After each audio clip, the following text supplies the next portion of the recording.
조합제TV 시청자 여러분 안녕하십니까. 2022년 1월 7일 오전 8시입니다. 오늘 배달된 조선일보를 펼쳤더니 오피니언란에 최재혁 사회부장이 쓴 칼럼이 눈에 제일 먼저 들어왔습니다. 제목이 김명수 6년 흑역사 청산되어야 한다.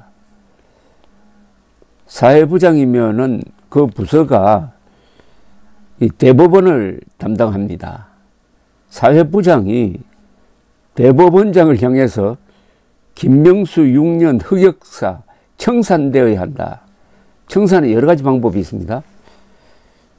청산의 가장 확실한 방법은 수사인데, 이러다가는 김명수가 퇴임한 뒤에 그의 전임자 양승태 전 대법원장처럼 구속되는 날이 오는 것 아니냐 하는 생각이 들 정도입니다. 이 기사를 읽어보면은 김명수는 사법부를 정치판으로 만들었어요. 그러니까 김명수는 어떻게 보면은 당수입니다. 사법당이라고 그럴까요? 뭐 국제인권법당이라고 그럴까? 어쨌든 패거리로 만들었다는 느낌이 듭니다. 패거리의 사당이죠. 사당화된 이 사법부의 수장 또는 두목 또는 당수, 언론사의 부장이 이렇게 혹독하게 비판한 글을 저는 처음 봅니다. 김명수 앞에는 거짓말쟁이란 말이 계속 따라다닙니다. 문재인에게도 존칭 생략이지만은 김명수에게도 존칭을 쓸 이유가 없습니다. 그런데 이 사법부는 한국 사회에서 벌어지고 있는 분쟁, 문제의 최종 판단지입니다. 흔히 판사를 신의 대리인이라고 그럽니다. 죄를 지으면은 판사로부터 사형 선고가 이루어집니다. 신을 대리해서 인간을 죽이는 임무를 맡고 있는, 어떻게 보면 참 성스러운 조직이어야 할 사법부가 김명수에 의해서 정당화되었다. 정당화되었다. 그것도 왼쪽으로 살짝 기울어진 정당화되었다. 외교 문제까지 관여를 해가지고 징용공 배상 판결을 하는 바람에 한일 관계를 그냥 파탄내었다.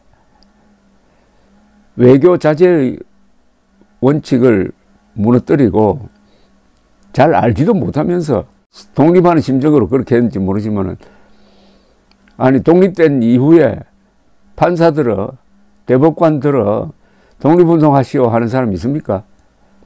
엉망진창이 된 사법부, 이게 대한민국을 산산조각내고 있습니다. 다만 이승만 박정희를 중심으로 한 지난 70여 년을 주도했던 분들이 만든 시스템이 뿌리를 내리고 있으므로 이 김명수 이름도 나중에는 뭡니까? 목욕탕 물 젖은 타일 위에 사인펜으로 쓴 글에 지나지 않게 될 것입니다.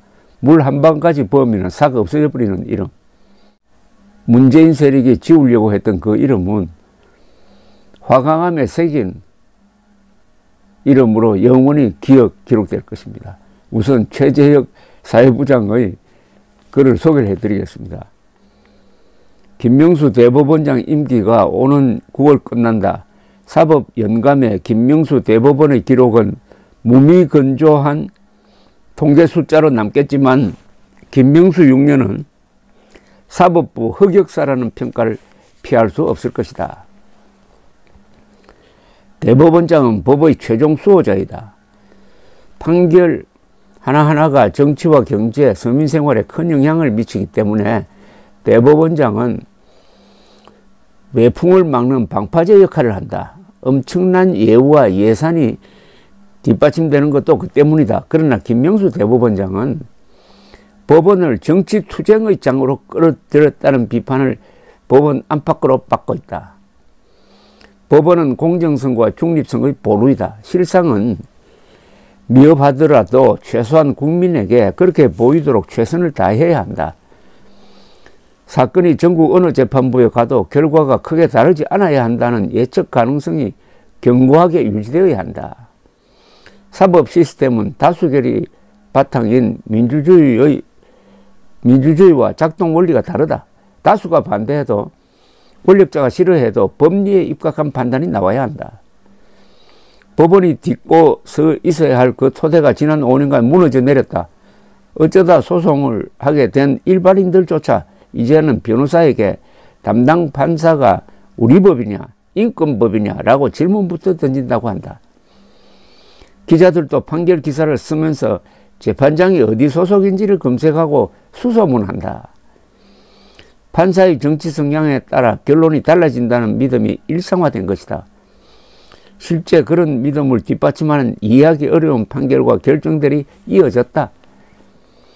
온 국민이 알게 된 국제인권법연구회라는 단체를 보자. 이 단체를 주도하는 판사들은 양승태 대법원을 적폐로 몰아 동료 판사들을 재기불능 상태로 만들고 그 위에 견제 세력이 없는 김명수 대법원을 세우는 데 앞장섰다. 인권법이 사법부 헤게모니를 잡았다는 것은 현 대법관 구성이 보여준다. 대법관, 대법원장 포함 14명 가운데 6명이 인권법 또는 그 전신격이라는 우리법 연구회 출신이다. 김 대법원장은 우리법 출신이면서 인권법 연구회의 초대 회장을 지냈다. 이들 외에도 민변 출신 등 진보 성향 대법관이 2명 더 포진되어 있다. 자, 이 우리법 연구회라는 이 말 자체가 이게 완전히 정치적인 편향적인 용어입니다. 아니, 대한민국 법이 있지 우리 법이 따로 있어요. 근데 우리 법이라는 것은 법을 우리 법식으로 우리식으로 자의적으로 해석하겠다는 의도를 드러낸 거 아니겠습니까? 대법원 판결의 권위에도 균열이 생기고 있다. 요즘 일선 판사들은 대법원 판결이 이상하다는 말을 대놓고 한다. 노동사건에서는 대법원 판결과 방향이 다른 판결도 하급심에서 나오고 있다고 한다. 주류로 떠오른 인권법 연구회는 인원과 회원 명단도 공개되어 있지 않다. 이런 비겁한 게 어디 있습니까?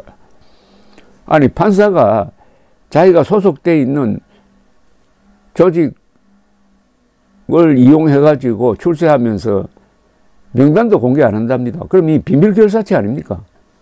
이 하나회보다 더 심한 사조직입니다, 사실은. 대략 470명에서 480명 수준이라고 한다. 전국 3,000명 법관 중에서 15% 정도다. 그들 일부가 정치판사라고 비판받은 것은 이념 성향 때문이 아니다. 2018년 전국 법관 대표회의를 주도하던 국제인권법 판사들은 야차 같았다. 동료 법관들 탄핵시키고 그 사람들 쓰던 업무용 컴퓨터를 검찰에 넘겨주라고 난리쳤다. 그런데 권순일 전 대법관은 퇴직한 대법관 통장에 월 1,500만 원씩 꽂혔는데 전국 법관 대표회의는 쥐죽은 듯 조용하다. 이런 내로남불이 있나? 이 말은 김태규 전 부산지법 부장판사, 현 국민권익위 부위원장이 유튜브 방송에서 인권법의 정치 편향성을 비판한 내용입니다. 김 대법원장은 올해부터 법원장 후보 추천제를 서울중앙지법을 포함해 전국으로 확대한다고 한다. 이는 지방법원 판사들이 투표로 추린 2-3명, 2명에서 4명 중에서 대법원장이 지방법원장을 고르는 제도다. 그럴듯해 보이지만 실상은 전국 판사의 15%가 넘는 인권법이 마음만 먹으면 그들이 원하는 판사를 법원장 후보군에 밀어넣을 수 있는 구조가 만들어진 것이다. 김 대법원장은 직권남용과 허위 공문서 작성으로 고발되어 있다. 민주당이 탄핵을 추진한다는 이유로 고법 부장판사의 사표 수리를 거부해 놓고선 국회에 그런 일이 없다는 허위 답변서를 보낸 일 때문이다. 법조인들은 대법원장만 아니었다면 이미 기소되었을 사안이라고 했다. 누가 뭐래도 흔들려서 안 되는 사법부 위상을 그 수장이 흔드는 현상은 지난 5년간 비일비재했다. 명백한 가짜뉴스도 지지 정당에 따라 진짜라고 믿는 두 개의 국민이 만들어진 것, 우리 사회의 중심축이 사라진 것에는 사법부 책임도 상당하다고 본다. 윤석열 대통령 임기 안에 대법관 14명 가운데 김 대법원장 등 13명이 바뀐다.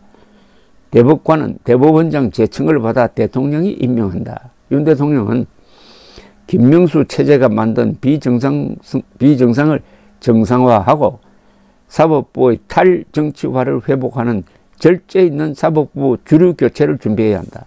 사법부 주류 교체. 좋은 말이네요. 사법부 주류 교체.